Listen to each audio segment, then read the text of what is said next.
വളരെ ഫിസിക്കലായിട്ടുള്ള ഗെയിമാണ്. കാരണം ഒരുപാട് ഫൗൾ മെസ്സിയെ തന്നെ 2-3 തവണ അവർ ഫൗൾ ചെയ്തു. മെസ്സി മൈതാനത്ത് വീഴുന്നത് നമ്മൾ കണ്ടു. ശരിക്കും ഈ ഓസ്ട്രിയയുടെ ആക്രമണങ്ങളിൽ നിന്ന് ഒരു പരിധി വരെ അർജന്റീനയെ രക്ഷിച്ചത് അവരുടെ സ്റ്റോപ്പർ ബാക്കുകളാണ്. ഗ്രൗണ്ടിൽ മുഴുവൻ അത്തരം ട്രാപ്പുകൾ വിരിച്ചിട്ടാണ് ഓസ്ട്രിയ കളിച്ചിരിക്കുന്നതെന്ന് തോന്നുന്നു. നിക്കോപാസിനെ പോലത്തെ ഒരു പ്ലേ മേക്കറുടെ ഒരു അഭാവം ശരിക്കും ഒന്നും നിഴലിട്ടില്ല. എന്തുകൊണ്ടായിരിക്കും നിക്കോപാസിനെ ഇപ്പോഴും കരുതി വെക്കുന്നത്? പൊസിഷനിങ് ആയിരിക്കും അർജന്റീന ടീമിലൊരു ബുദ്ധിമുട്ടുണ്ടാക്കുക. വരും തലമുറകൾക്കൊക്കെ ഒരു യഥാർത്ഥത്തിൽ ഒരു പാഠമാണ്, ഒരു ടെക്സ്റ്റ് ബുക്കാണ് മെസ്സിയുടെ ജീവിതവും കളിരീതിയും ഒക്കെ. എനിക്ക് ഈ സ്കലോണിയുടെ ഈ തന്ത്രങ്ങളെക്കാൾ പിന്നെ അർജന്റീന ടീമിന്റെ കെട്ടുറപ്പിനേക്കാൾ പ്രകടനത്തിനേക്കാൾ വിശ്വാസം കാലത്തിന്റെ കാവ്യനീതിക്കാണ്. കാലം ഈ മെസ്സിയുടെ കാര്യങ്ങൾക്ക് വേണ്ടി എന്തോ കാത്തു വെച്ചിട്ടുണ്ട്.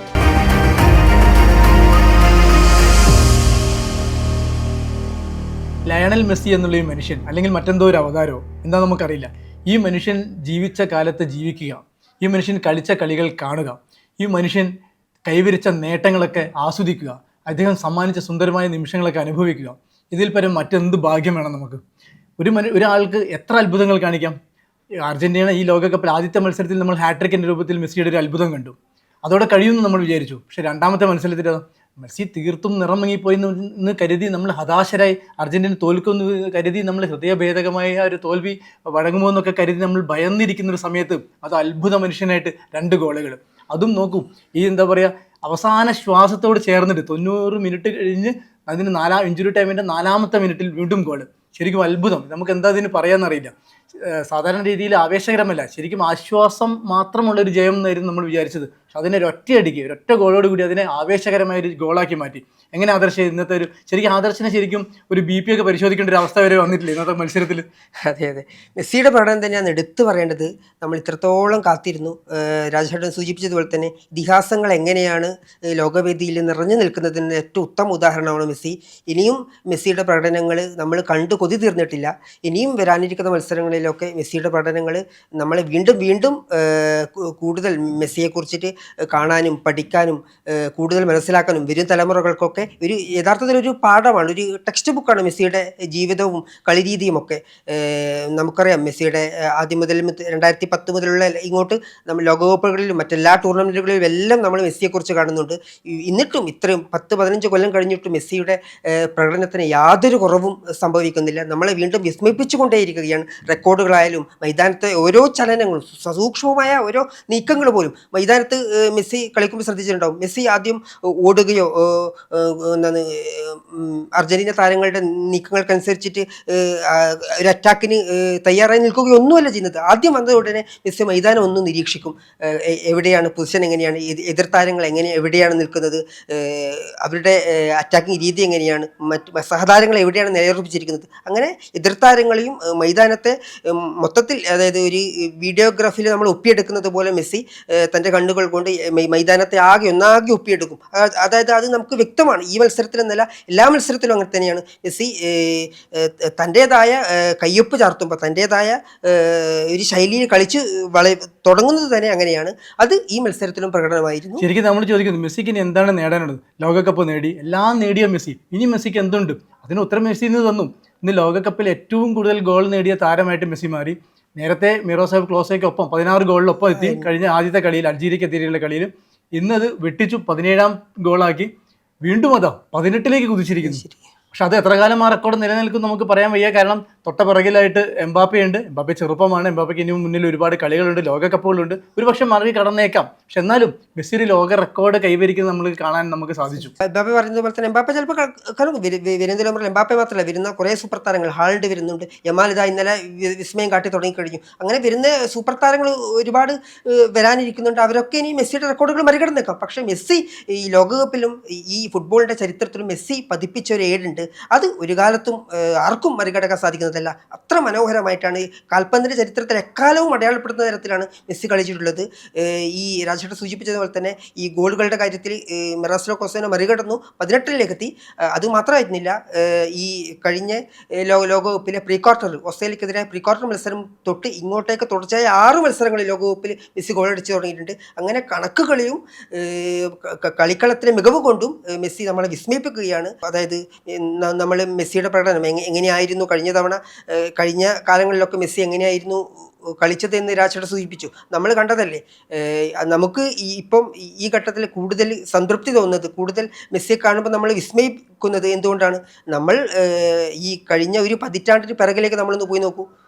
ആരാധകരുടെ അവസ്ഥ, ഇപ്പം മെസ്സിയുടെ കളി കാണുമ്പോൾ തുള്ളിച്ചാടുന്ന ആരാധകരുടെ മാനസികാവസ്ഥ, അതേ ആരാധകരുടെ മാനസികാവസ്ഥ ഒരു 10 കൊല്ലം മുമ്പ് എങ്ങനെയായിരുന്നു? 2010 ജർമ്മനിക്കെതിരെ. ശരിക്കും ഇന്നത്തെ മത്സരം എനിക്ക് തോന്നുന്നത് വളരെ വിരസമായിട്ടുള്ളൊരു സിനിമ, ഇഴഞ്ഞു നീങ്ങുന്നൊരു സിനിമ അവസാനം ക്ലൈമാക്സിൽ കൊണ്ട് നമ്മളെ ഞെട്ടിച്ച് കളഞ്ഞു. അങ്ങനെ കുറേ സിനിമകൾ ഇറങ്ങിയിട്ടുണ്ട്. ശരിക്കും ഇന്നത്തെ മത്സരം അങ്ങനെയായിരുന്നു എനിക്ക് തോന്നുന്നു.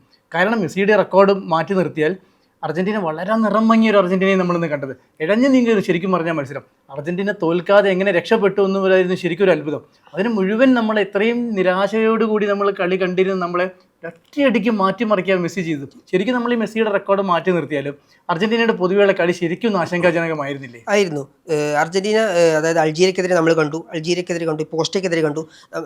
അൾജീരിയക്കെതിരെ ഒരു ഉള്ള പ്രകടനം കൊണ്ട് അവിടെയും മെസ്സി രക്ഷകനായി. നമ്മൾ നേരത്തെ പറഞ്ഞിരുന്നത്, അതായത് മെസ്സി ഇല്ലെങ്കിലും അർജന്റീന ടീം സെറ്റാണ്. മെസ്സി ഇല്ലാത്തൊരു അർജന്റീന ഗോളടിക്കാനും മുന്നേറാനുമുള്ള ഒരു അർജന്റീന സ്കലോണി മാറ്റിയെടുത്തിട്ടുണ്ടെന്നാണ് നമ്മൾ വിലയിരുത്തിയിരുന്നത്.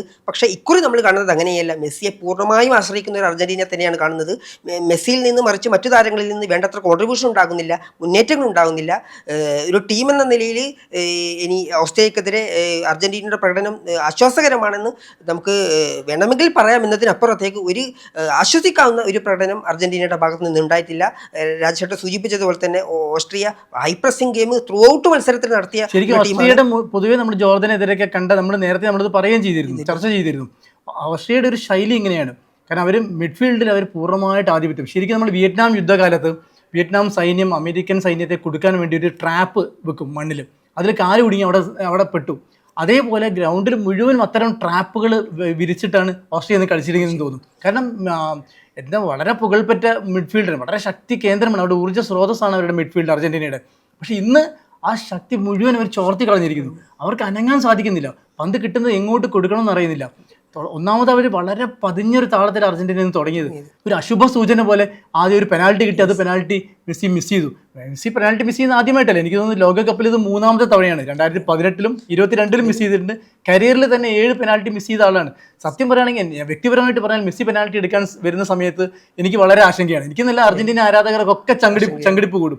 കഴിഞ്ഞ ലോകകപ്പിന്റെ ഫൈനലിൽ അവസാന പെനാൽറ്റി പോലും വളരെ ദുർബലമായൊരു ഷോട്ടാണ്. അത് എങ്ങനെ കെയർ ചെയ്യുമെന്ന് നമുക്ക് ഉറപ്പില്ല. ഷൂട്ടൗട്ടിലെ പെനാൽറ്റി ഏതാണ്ട് സമാനമായിട്ട് വളരെ ദുർബലമായ ഒരു ഷോട്ടാണ്. അത് ഗോളി തടയുകയായിരുന്നില്ല, അത് പുറത്തേക്ക് പോവുകയായിരുന്നു. സത്യത്തിൽ ഇതൊരു ആൻറ്റി ക്ലൈമാക്സ് ആകുമോ മെസ്സിക്ക് എന്നൊക്കെ നമ്മൾ കരുതിയിരുന്നു. അതൊരു അശുഭ സൂചന. അർജന്റീന ഇന്ന് കളിച്ച കളിയുടെ ഒരു അശുഭ സൂചന, അതിൻ്റെ ഒരു ലക്ഷണം ആയിരുന്നു അത്. കാരണം എവിടെയും നമുക്കിന്ന് സന്തോഷിക്കാനുള്ള ഒരു ഭാഗ്യം അർജന്റീന തന്നിട്ടില്ല. അതിന് പ്രധാനമായിട്ട് അവരുടെ പോരായ്മ എനിക്ക് തോന്നുന്നത് മിഡ്ഫീൽഡ് ആയിരിക്കും, പ്രത്യേകിച്ച് അവരുടെ ഡിഫൻസീവ് മിഡ്ഫീൽഡ്. കാരണം ഓസ്ട്രിയയുടെ ആക്രമണങ്ങളെ മിഡ്ഫീൽഡിൽ ചേർക്കാൻ അർജന്റീനയ്ക്ക് ഇന്ന് സാധിച്ചതേയില്ല. എന്തായിരുന്നു ശരിക്കും അവിടെ പോരായ്മ? നല്ല എൻസോ ഫെർണാണ്ടസ് ആണെങ്കിലും ഇവർ പിന്നെ ഡീപോൾ ആണെങ്കിലൊക്കെ നന്നായിട്ട് കളിച്ചിരുന്നവരാണ് അർജന്റീനയ്ക്ക്. അവർക്ക് ഇന്ന് എന്ത് സംഭവിച്ചു? ഓസ്ട്രിയയുടെ മിഡ്ഫീൽഡ് വളരെ നന്നായിട്ട് കളിച്ചിട്ടുണ്ട്. സാബിസറൊക്കെ അടങ്ങുന്ന മിഡ്ഫീൽഡ്. റാൾഫ് റാഗ്നിക്ക് അങ്ങനെയാണ് ടീമിനെ ഒരുക്കി നിർത്തിയിരിക്കുന്നത്. അർജന്റീനയുടെ ദൗർബല്യങ്ങൾ മനസ്സിലാക്കി അതിന് കൃത്യമായി എങ്ങനെ മറുമരുന്നൊരുക്കാമെന്ന് പഠിച്ചിട്ടാണ് റാൾഫ് റാഗ്നിക്ക് ടീമിനെ ഒരുക്കി നിർത്തിയിരിക്കുന്നത്. അത് സ്കലോണിയുടെ സംഘത്തിന് പ്രതിരോധിക്കാനും മുന്നേറാനും സ്കലോണിയുടെ സംഘത്തിന് അത് ബുദ്ധിമുട്ടുണ്ടാക്കിയെന്നാണ് ഞാൻ മനസ്സിലാക്കുന്നത്. നമ്മൾ പറഞ്ഞുള്ള ടീമിൽ വലിയ മാറ്റങ്ങളില്ല. കഴിഞ്ഞ മത്സരത്തിൽ അൾജീരിയക്കെതിരെ കളിച്ച ടീമിനെ തന്നെയാണ് ഏറെക്കുറെ ഒരു മാറ്റം മാത്രമേ ഉണ്ടായിരുന്നുള്ളൂ സ്കലോണി നിലനിർത്തിയിരിക്കുന്നത്. പക്ഷേ എന്നിരുന്നാൽ പോലും ഓസ്ട്രിയയുടെ പഠിക്കാൻ സ്കലോണി വൈകിയിരുന്നു എന്നൊരു സംശയം ഉണ്ടാകുന്ന തരത്തിലാണ് അർജന്റീനയുടെ കളി. അവർ പ്രസ്സിങ് അത് ത്രൂ ഔട്ട് റാൾഫ് റാഗ്നിക്കിൻ്റെ ശൈലി അങ്ങനെ തന്നെയാണ്. അതായത് ഹൈ പ്രസ്സിങ് തന്നെയാണ്. കഴിഞ്ഞ മത്സരത്തിൽ കണ്ടു, ഈ മത്സരത്തിലും കണ്ടു, ഹൈ പ്രസ്സിങ് തന്നെയാണ്. മിഡ്ഫീൽഡിൽ കൂടുതൽ പന്ത് ഹോൾഡ് ചെയ്യാൻ എതിരാളികളെ അനുവദിക്കാതെ അവരുടെ വിങ്ങുകളുടെ മുന്നേറ്റം തടഞ്ഞ് മിഡ്ഫീൽഡിൽ ഒരു ആധിപത്യം ഉറപ്പിച്ചുകൊണ്ട് ആക്രമിക്കുക തന്നെയാണ്. 2-3 താരങ്ങൾ ഒന്നിച്ചു വന്നാണ് അർജന്റീനയുടെ മുന്നേറ്റങ്ങൾ ശരിക്കും പറഞ്ഞാൽ അർജന്റീന കാര്യമായിട്ട് മുന്നേറ്റം നടത്തിയിട്ടില്ല നമുക്ക് പറയാം. വിങ്ങുകൾ അവർക്ക് വളരെ ശൂന്യമായിരുന്നു. വിങ്ങുകളിൽ നിന്ന് നമ്മൾ കഴിഞ്ഞ മത്സരത്തിലും പറഞ്ഞു, തിയാഗോ അൽമയുടെ വിങ്ങുകളിൽ നിന്ന് എത്രത്തോളം കോൺട്രിബ്യൂട്ട് ചെയ്യുന്നു എന്ന് സംശയമുണ്ട്. ഇത്തവണ ഓസ്ട്രിയ ശക്തമായിട്ട് തീർത്തും അൽമയുടെ പൂട്ടുന്ന തരത്തിലാണ് ഓസ്ട്രിയ കളിച്ചിരിക്കുന്നത്. നമ്മൾ വീണ്ടും നമ്മൾ ഡിമേരിയ എന്നുള്ള മാലാഖിനെ ഓർത്തു പോവുകയാണ്. അതുപോലെ വിങ്ങിലും മൊണ്ടിയലിന് പകരം മൊളീനയാണ് ഇന്ന് ഇറങ്ങിയിരിക്കുന്നത്. അതും വൻ പരാജയമായിരുന്നു. ആ വിങ്ങിലൂടെയാണ് ശരിക്കും പറഞ്ഞാൽ ഓസ്ട്രിയ നന്നായിട്ട് മുന്നേറ്റങ്ങൾ ഒരുപാട് നടത്തി. ശരിക്കും ഈ ഓസ്ട്രിയയുടെ ആക്രമണങ്ങളിൽ നിന്ന് ഒരു പരിധി വരെ അർജന്റീനയെ രക്ഷിച്ചത് അവരുടെ സ്റ്റോപ്പർ ബാക്കുകളാണ്, റൊമേരോവും പിന്നെ മാർട്ടിനസുമാണ്. ശരിക്കും അല്ല ഗോളിക്ക് ഒരുപാട് പണി, ഗോളിയിൽ ഷോട്ട് വന്നിട്ടില്ല. അവിടെയാണ് ഓസ്ട്രേലിയ, എനിക്ക് തോന്നുന്നു ഓസ്ട്രേലിയ വലിയൊരു പരാജയം എന്ന് പറഞ്ഞാൽ ഒരുപാട് ഷോട്ടുകൾ അവർക്ക് ഉതിർക്കാൻ സാധിച്ചിട്ടില്ല. ഇത്രയും മിഡ്ഫീൽഡിൽ ആധിപത്യം പുലർത്തുകയും ഇത്രയും പൊസിഷൻ ഉണ്ടാവുകയും അത്രയും തവണ പിന്നെ ഇരമ്പി അർജന്റീന ഗോൾ മുഖത്ത് വന്നിട്ടും അവർക്ക് ഷോട്ടുകൾ ഉതിർക്കാൻ സാധിച്ചില്ല. അത് ഇവരുടെ പോരായ്മയാണോ അല്ലെങ്കിൽ അർജന്റീന ഡിഫൻസിന്റെ ഒരു മികവാണോ? ഡിഫൻസിന്റെ ഒരു മികവായിട്ട് നമുക്കിത് വിലയിരുത്താനേ കഴിയുന്നില്ല. ഓസ്ട്രിയയുടെ ഒരു പോരായ്മയായിട്ടാണ് ഇതിനെ വിലയിരുത്തുന്നത്. കാരണം ഓസ്ട്രിയ നന്നായിട്ട് മധ്യനിരയിൽ നന്നായിട്ട് കളിക്കുന്നുണ്ട്, നന്നായിട്ട് കളിച്ച് വിങ്ങുകളിലൂടെയൊക്കെ അവസാനം അർജന്റീനയെ വിറപ്പിക്കുന്ന തരത്തിലുള്ള കൗണ്ടർ അറ്റാക്കുകൾ നമ്മൾ കണ്ടു. പക്ഷേ അത് ഫിനിഷിംഗ് ലൈനിലേക്ക്, ഫൈനൽ തേർഡിലേക്ക് എത്തുമ്പോൾ അത് പൂർണ്ണമായിട്ട് കൺവേർട്ട് ചെയ്യാൻ ഓസ്ട്രിയക്ക് സാധിക്കുന്നില്ല. അത് അർജന്റീനയ്ക്ക് ഒരു തരത്തിൽ അർജന്റീനയ്ക്ക് ഒരു ഭാഗ്യമായി എന്നാണ് ഞാൻ മനസ്സിലാക്കുന്നത്. പിന്നെ മെസ്സിയുടെ കാര്യം പറഞ്ഞു, ആകെ കളി വന്നത് മെസ്സിയിൽ നിന്നാണ്. മെസ്സിയെ മാൻമാർക്ക് ചെയ്യുന്നതിനപ്പുറം മെസ്സിക്കെതിരെ ഒരു കണ്ണ് ഡിഫൻഡർമാരെ മാറി നിയോഗിച്ചിട്ടാണ് റാൽഫ് റാഗ്നിക്ക് മെസ്സിക്ക് പൂട്ടൊരുക്കിയത്. പക്ഷേ അതിന് സാധിച്ചില്ല. മെസ്സി മുന്നേറ്റ നിരയിൽ നിന്ന് ഇറങ്ങി വന്ന് പലപ്പോഴും എത്രയോ തവണ നമ്മൾ കണ്ടു മത്സരത്തിലുടനീളം മെസ്സി ഇറങ്ങി വന്ന് പന്ത് മൈതാനത്ത് കളിമനയുകയും പന്ത് ഹോൾഡ് ചെയ്ത് കളിക്കുകയും അവസരങ്ങൾ സൃഷ്ടിക്കുകയും മുന്നേറുകയും നമ്മൾ കണ്ടു. അതുകൊണ്ട് മെസ്സി ഇറങ്ങി വന്നതുകൊണ്ട് ഒരു ഡിഫൻഡർക്ക് കൃത്യമായിട്ട് മെസ്സിയെ മാർക്ക് ചെയ്യാൻ സാധിക്കുന്നില്ല. കാരണം മെസ്സി ഇറങ്ങി വേണ്ടിയിട്ടാണ് കളിക്കുന്നത്. പക്ഷേ അൾജീരിയയോടുള്ള മത്സരത്തിൽ താരതമ്യം ചെയ്ത് നോക്കുന്ന സമയത്ത് മെസ്സി കുറച്ചുകൂടി ദുർബലനായിരുന്നു. കാരണം മെസ്സിക്ക് ഒരുപാട് അവസരങ്ങൾ കിട്ടിയില്ല. മെസ്സിക്ക് കളിക്കാൻ ഒരു സ്പേസ് ആവശ്യമുള്ള ആളാണ് മെസ്സി. അത്രയും സ്പേസ് അവർ കിട്ടിയില്ല. കാരണം മെസ്സിയുടെ പാസുകളും പലപ്പോഴും മിസ് പാസുകളായി മാറി. ശരിക്കും അൾജീരിയക്കാളും നന്നായിട്ട് മെസ്സിയെ പൂട്ടുന്നതിൽ കുറേയൊക്കെ ഓസ്ട്രിയ വിജയിച്ചിട്ടുണ്ട്. പൂട്ടുന്നതിൽ ഓസ്ട്രിയ വിജയിച്ചിട്ടുണ്ട്. കാരണം അൾജീരിയക്കെതിരെ നമ്മൾ മെസ്സിയുടെ കുറേ മനോഹരമായ നിമിഷങ്ങൾ നമ്മൾ കണ്ടിട്ടുണ്ട്. അവസാനത്തെ മൂന്നാമത്തെ ഗോളൊക്കെ വന്ന വഴിയൊക്കെ നമുക്കറിയാം. അപ്പോൾ ആ തരത്തിൽ ഈ മത്സരത്തിൽ മെസ്സിക്ക് കൂടുതൽ അവസരങ്ങൾ സൃഷ്ടിക്കാൻ വേണ്ടിയിട്ട് സാധിച്ചിട്ടില്ല. പിന്നെ വളരെ ഫിസിക്കലായിട്ടുള്ള ഗെയിമാണ്. കാരണം ഒരുപാട് ഫൗളും മെസ്സിയെ തന്നെ 2-3 തവണ ഫൗൾ ചെയ്തു. പരിക്കായി മെസ്സി മൈതാനത്ത് വീഴുന്നത് നമ്മൾ കണ്ടു. പക്ഷെ നമുക്കറിയാം ഓസ്ട്രിയയുടെ ശൈലി എന്ന് പറഞ്ഞാൽ ഇതാണ് അവരുടെ വളരെ ഡിസിപ്ലിൻഡ് ആണ് അവരുടെ ഡിഫൻസ്. പിന്നെ വളരെ വേഗതയേറിയാണ് അവരുടെ മുന്നേറ്റങ്ങൾ. പിന്നെ ഫിസിക്കൽ ഗെയിമാണ്, വളരെ ഫൗൾ ചെയ്ത് തന്നെ അവർ കളിക്കുന്നത്.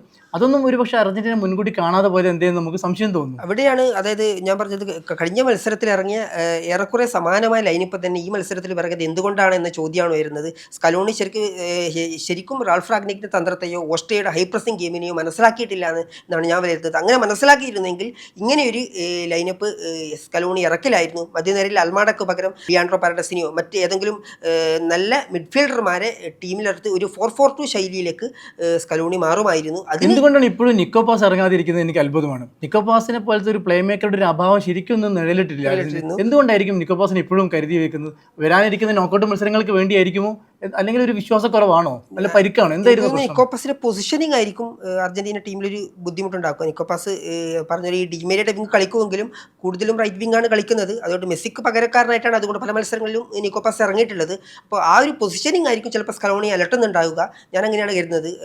അല്ലെങ്കിൽ ഈ പറയുന്നത് പോലെ ഡീമേരെ കളിച്ച് എത്ര സുന്ദരമായിട്ടാണ് ഡീമേഗിയ ലെഫ്റ്റ് വിങ്ങിൽ കളിച്ചത്. ഡീമേരയ്ക്ക് പകരം ഒരു പകരക്കാരനായിട്ട് പരീക്ഷിക്കാവുന്ന താരമാണ് നിക്കോപാസ്. സ്കലോണി അതിന് ചെയ്യാതെ നിക്കോ ഗോൺസാലസിനെയും അൽമാഡയൊക്കെ സ്ഥിരമായിട്ട് ഇറക്കുകയാണ് ചെയ്തത്.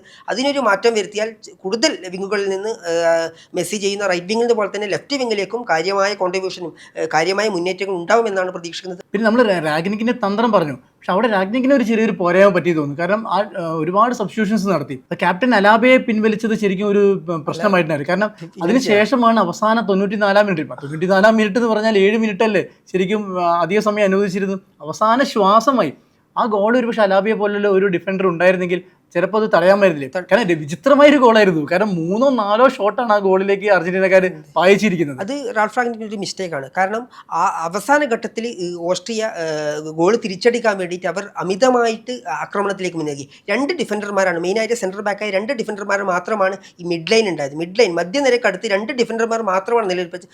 ബാക്കി ത്രൂ ഔട്ട് എല്ലാ ഓസ്ട്രിയയുടെ താരങ്ങളും മധ്യനിരക്ക് അപ്പുറത്തേക്ക് അർജന്റീനയുടെ ഗോൾ മുഖത്താണ് ഉണ്ടായിരുന്നത്. അത് അവിടെയാണ് ഓസ്ട്രിയക്ക് പിഴച്ചത്. അങ്ങനെ 2 ഡിഫൻഡർമാർ മാത്രം മധ്യനിരക്കടുത്ത് നിൽക്കുമ്പോൾ അർജന്റീന കൗണ്ടർ അറ്റാക്ക് ചെയ്യും. ആ കൗണ്ടർ അറ്റാക്ക് മെസ്സിയെ പോലെ താരം ഇപ്പുറത്തുണ്ട്. കൗണ്ടർ അറ്റാക്ക് അതിവിദഗ്ധമായിട്ട് കൗണ്ടർ അറ്റാക്ക് നടത്താൻ കഴിയുന്ന താരമാണ് മെസ്സി. ആ മെസ്സി അപ്പുറത്ത് ഉണ്ടാകുമ്പോൾ അവർ കുറച്ചുകൂടി ജാഗ്രത പാലിക്കണമായിരുന്നു. 2 സ്റ്റോപ്പർ ബാക്കുകളെ മാത്രം മധ്യനിരക്ക് അടുത്ത് നിലയുറപ്പിച്ചുകൊണ്ട് അർജന്റീനക്കെതിരെ കളിക്കുമ്പോൾ സൂക്ഷിക്കണമായിരുന്നു. അതൊരു പടം, അതിന് ഒരു വില ഈ മത്സരത്തിൽ കൊടുത്തു. ശരിക്കും കഴിച്ചത് കൊണ്ട് കാര്യമില്ല, പന്ത് കിട്ടിയത് കൊണ്ട് കാര്യമില്ല. അത് ഗോളടിക്കാൻ പറ്റണം, ഗോളടിക്കാൻ അറിയണം.